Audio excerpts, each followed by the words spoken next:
ఆర్టర్ this one కదా. ఇటువంటి పరిస్థితి గత సంవత్సర కాలంగా ఇజ్రాయెల్ ఎదుర్కొంటుంది.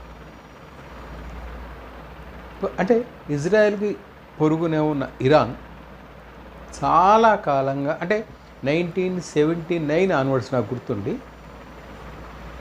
ఇస్లామిక్ రెవల్యూషన్ని అది ఎక్స్టెండ్ చేస్తుంది. ఎక్కడ వీలైతే అక్కడికి ఎక్స్టెండ్ చేస్తుంది Iran. That's what the allegation is and being talked across. Last 3 దశాబ్దాలుగా దాని మీద మాట్లాడుతూనే ఉన్నారు చాలామంది.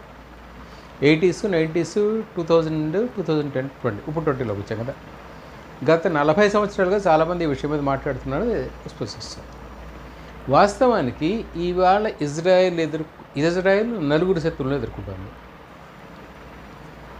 పాలస్తీనాలో ఉన్న హమస్ వాళ్ళు ఇజ్రాయెల్ని టార్గెట్ చేస్తారు. సరే, పాలస్తీనా ఇజ్రాయెల్ వివాదం ఒక ఇది, బట్ ఇజ్రాయెల్ ఎదుర్కొంటున్న